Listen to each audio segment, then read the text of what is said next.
Hello friends, welcome back. Professionalism is an important part of our life, and we know already all we have to be professional and all we have to transform ourselves from a student to a professional. While we are transforming ourselves to a professional, there are certain things we should understand, we should know, okay? And already that I have discussed in my previous video. Coming to the next concept, where I'll discuss about how you can transform yourself into a pro professional or the professional level 2.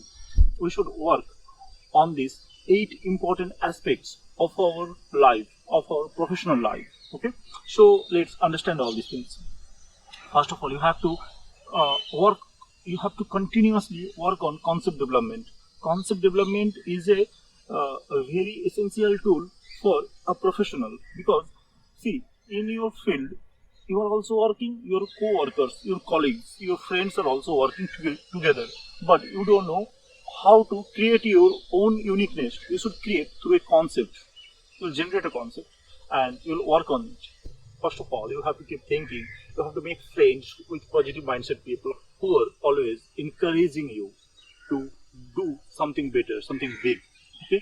Keep discussing on the self-development. Keep discussing on the changes for betterment. Okay? Betterment can be any way. It can be your transformation. It can be your personal development, your family development, your organizational development, product development, whatever the product or service you are in. So the development of that particular thing. So whatever it is, you should work on this and always discuss with the people, discuss with your co-workers, all those things. Okay.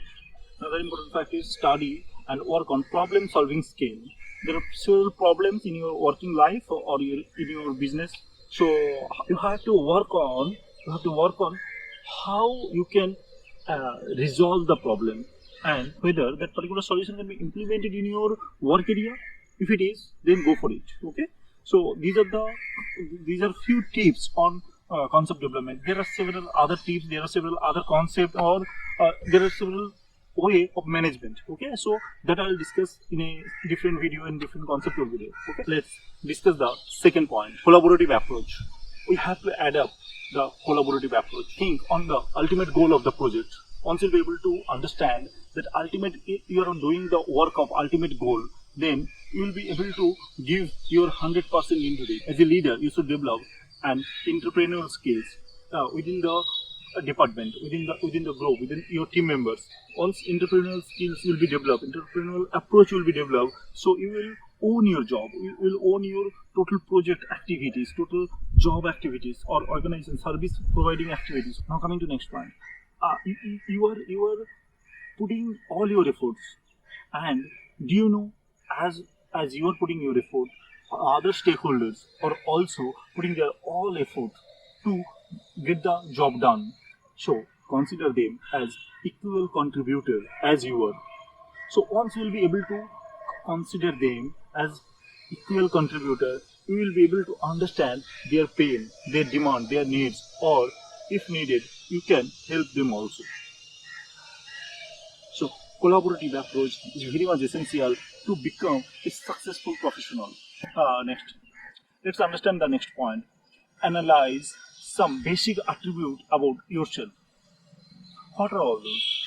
Analyze your core strength, analyze your core interest area about your professionalism, and as well as also analyze if you are part of any project or process, then try to understand the slack where the process or project is lagging, and if it is, then how to resolve, how you can help them, how you can help your senior or team leader.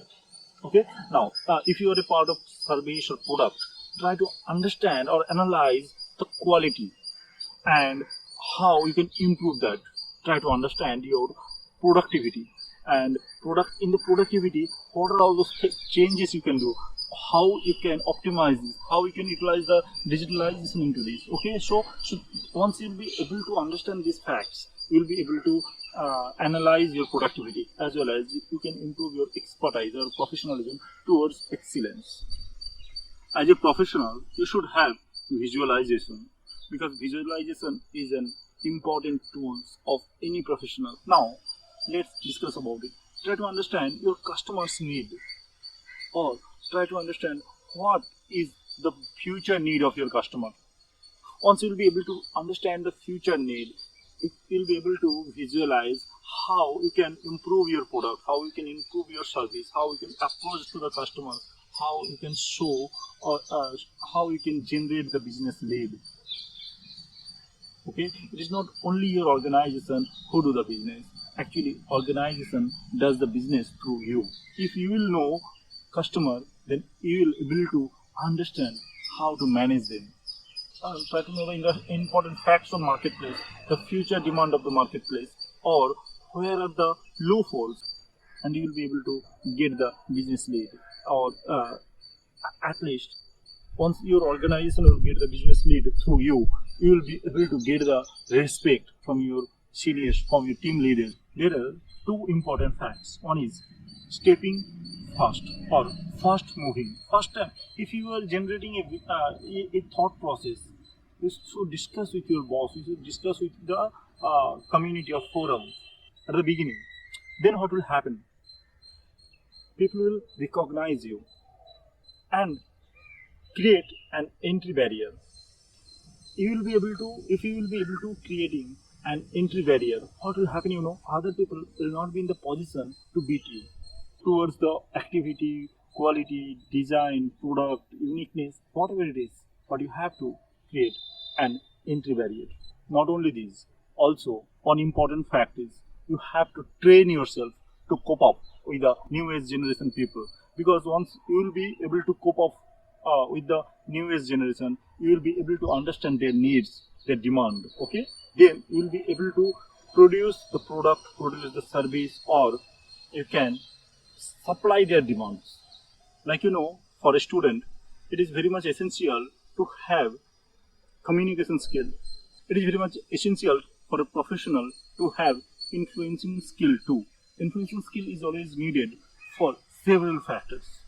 It is not only about yourself.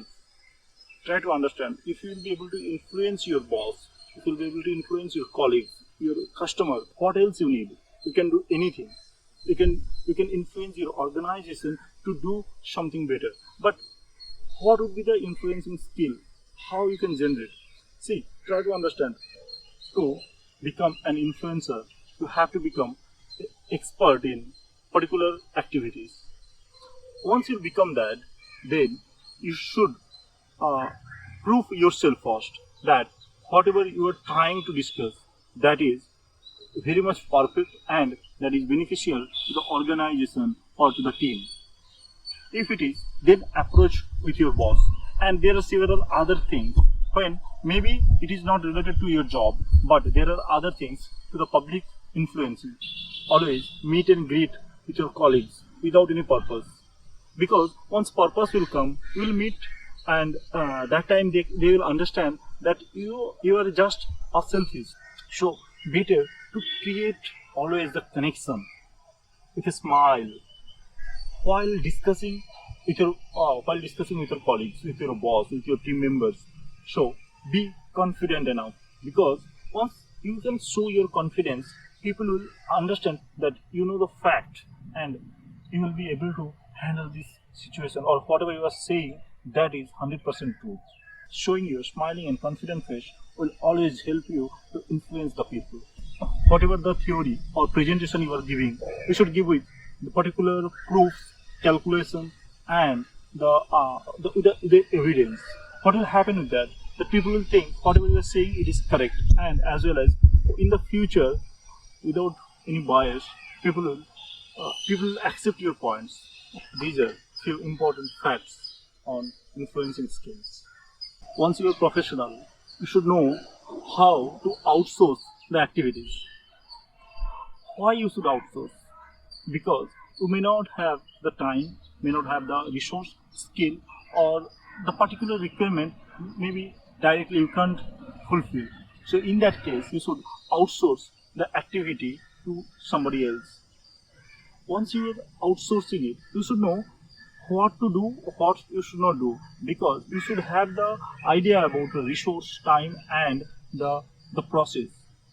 And once you'll be able to outsource the activity, you will be able to save your time. Once you are outsourcing, you are not doing the activities by your own, then you should know few important fact about that particular activity or product or service. Okay, safety of the manpower, policy of the outsource organization, quality of the product, and very prominently there will be a time-bound clause, because once we are outsourcing any activities, there are several times activities not being completed within the time. So a time-bound agreement should be there, and very importantly, expense to earn ratio should be there. There is a concept of affiliation marketing. What is affiliation marketing? Affiliation marketing is once an agent will promote the product or service, and once the business lead will be generated, or the business or the deal will be done, then the agent will get some amount. Okay, that is called affiliation. So we should know the affiliation very well. The business owner try to understand by giving 1 or 2% or particular percentage to the people, will be able to create a business lead. Okay, and for the homemaker, students, or professional who has thought process to earn some more money, so they can go for the affiliation. They can act as an affiliation market, or the social media influencer. Social media influencers nowadays are very much active, and they can earn any amount of money through the affiliation link. The 8th point: competition management. No matter who you are, what you do, you should have a competitor. Try to understand. In our childhood days or student life, our friends are our competitors. Sometimes our neighbor's son or daughter are our competitors. Okay. Sometimes in our professional life, our colleagues are our competitors. A housewife also has her competitor. Her mother-in-law, sister-in-law, these people are also their competitors. Okay. So competition is everywhere, but how to tackle it? There are a few points I'm going to discuss right now about competition management. When you are meeting a competitor, you should have a positive vibes. Okay, you should meet with a like you are meeting with your friend. Okay, respect your competitor, and that is from your heart, not by showing them. Okay, because once you respect them and you try to understand what is the good about your competitor, what is the bad about the competitor, you just try to copy and improve. Okay, and if you know about the bad, you should stop. You should ask your team, see, they are doing this and you should not do this.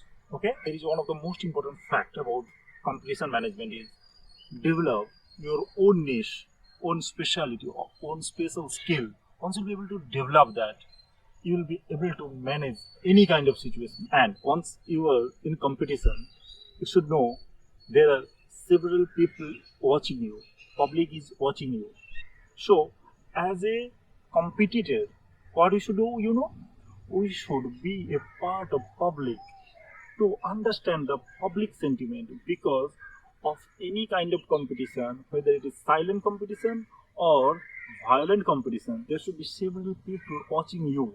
Once you will be able to know the sentiment, you will be able to grab the public sentiment for your favor. So always it creates benefit. With this, I'm Rajoshi signing out today, and see you soon with a new strategy.